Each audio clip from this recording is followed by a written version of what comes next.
Relation ఒక మాట, కానీ ఆ మాట వెనుక వేల మాటలు దాగి ఉంటాయి.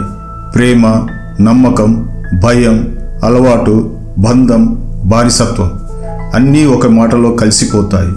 మనం మన వాళ్ళు అని పిలిచే వాళ్ళే మనల్ని పూర్తిగా తెలుసుకున్న శత్రువులుగా మారే శక్తి ఉన్నవాళ్ళు. ఎందుకంటే వాళ్ళకి మన మనసు ఎక్కడ బలహీనమో తెలుసు. రిలేషన్ అనేది ఇద్దరి మధ్య బంధం కాదు, అది ఇద్దరి మధ్య నెమ్మదిగా జరిగే మానసిక మార్పు. మొదట మనం వాళ్ళ కోసం మారుతాం, తరువాత వాళ్ళ కోసం మౌనంగా తట్టుకుంటాం, చివరికి వాళ్ళ వల్ల మనల్ని మనమే గుర్తుపట్టలేని స్థితికి చేరుకుంటాం. మనం ప్రేమలో ఉన్నప్పుడు మనం అనే మాటలో నేను అనే మాట మాయమైపోతుంది. మన కలలు చిన్నవిగా మారుతాయి, మన కోరికలు నిశ్శబ్దంగా చచ్చిపోతాయి, మన ఆలోచనలు వాళ్ళకు నచ్చుతాయా అనే భయంలో బంధించబడతాయి. కొన్ని రిలేషన్స్లో ప్రేమ అనేది స్వేచ్ఛ కాదు, అది ఒక నిశ్శబ్ద కారాగారం. బయటికి కనిపించని గొలుసులు, మాటలతో కట్టేసిన సంకెళ్ళు, భావాలతో నిర్మించిన గోడలు. మనం బయటికి రావాలంటే భయపడతాం, ఎందుకంటే మనం ఆ జైలు గోడలకే అలవాటు పడిపోయాం. మనుషులు ప్రేమలో ఉన్నప్పుడు నిజం చెప్పాలనుకుంటారు, కానీ నిజం చెప్తే రిలేషన్ పోతుందేమో అనే భయంతో అబద్ధాలు చెప్తారు. ఆ అబద్ధాలు చిన్నవిగా మొదలవుతాయి, నాకు పని ఉంది నుంచి నేను బాగున్నాను వరకు. కానీ లోపల మాత్రం మనం ఖాళీగా, అలిసిపోయి ఒంటరిగా ఉంటాం. కొన్ని రిలేషన్స్లో మనల్ని మనం రక్షించుకోవడం మర్చిపోతాం. మన బాధను చిన్నగా చూస్తాం, మన ఆవేదనను అవసరం లేనిదిగా భావిస్తాం, మన విలువను వాళ్ళ అంగీకారంతో కొలుస్తాం.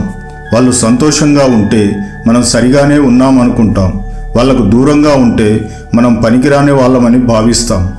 ఇది ప్రేమ కాదు, ఇది మానసిక బానిసత్వం. కొన్ని రిలేషన్స్లో మనం ప్రేమించబడడం కోసం నటిస్తాం, మన నిజమైన మనసు బయటికి రాకుండా ఒక మాస్క్ వేసుకుంటాం. ఆ మాస్క్ మన ముఖంగా మారిపోతుంది, అప్పుడు మనం ఎవరో మనకే తెలియదు. మనం ఎక్కువగా ప్రేమించిన వాళ్ళ దగ్గరే ఎక్కువగా భయపడతాం. వాళ్ళు మనల్ని వదిలేస్తారేమో అనే భయం, వాళ్ళు మనల్ని అర్థం చేసుకోరేమో అనే భయం, వాళ్ళు మనల్ని మర్చిపోతారేమో అనే భయం. ఆ భయమే రిలేషన్కి ఆయుధం. ఆ భయంతోనే మనం త్యాగాలు చేస్తాం, మౌనంగా భరిస్తాం, మనల్ని మనమే మర్చిపోతాం. కొన్ని రిలేషన్స్ మనల్ని ప్రేమించవు, మనల్ని ఉపయోగించుకుంటాయి. మన సమయం, మన శక్తి, మన భావాలు అన్నీ వాళ్ళ అవసరాలకు ఇంధనంగా మారుతాయి. మనం వాళ్ళ ప్రపంచంలో ఒక పాత్రగా మారిపోతాం, మన జీవితంలో మనమే సైడ్ క్యారెక్టర్గా మిగిలిపోతాం. రిలేషన్లో ఉండడం కంటే భయంకరమైనది రిలేషన్ లేకుండా ఉండడం కాదు. రిలేషన్లో ఉండి ఒంటరిగా ఉండిపోవడం, పక్కన మనిషి ఉన్నా మన ఆలోచనలు ఎవరికీ వినిపించని స్థితి, మన బాధ ఎవరికీ కనిపించని స్థితి, మన ఉనికి ఎవరికీ అవసరం లేని స్థితి. రిలేషన్ అనేది వెలుగులాగా మొదలవుతుంది, కానీ జాగ్రత్తగా లేకపోతే అది నీ నీడగా మారుతుంది, నిన్ను అనుసరిస్తుంది, నిన్ను కప్పేస్తుంది, నిన్ను మింగేస్తుంది. ప్రేమించు, కానీ ఉనికి కోల్పోకుండా. నమ్ము, కానీ నీ విలువను తక్కువ చేసుకోకుండా. బంధంలో ఉండు, కానీ బానిసగా మారకుండా.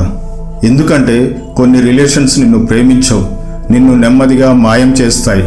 మరి నీ ఉన్న రిలేషన్ నిన్ను నిన్నుగా ఉండనిస్తుందా, లేక నిన్ను నిశ్శబ్దంగా చంపేస్తుందా? కామెంట్ చేయండి. ఈ వీడియో మీకు నచ్చినట్లయితే మీకు తెలిసిన ఒక అందమైన అబద్ధపు రిలేషన్లో ఉన్న మీ దగ్గర వారికి షేర్ చేయండి, లైక్ చేయండి, సబ్స్క్రైబ్ చేయండి. జై హింద్.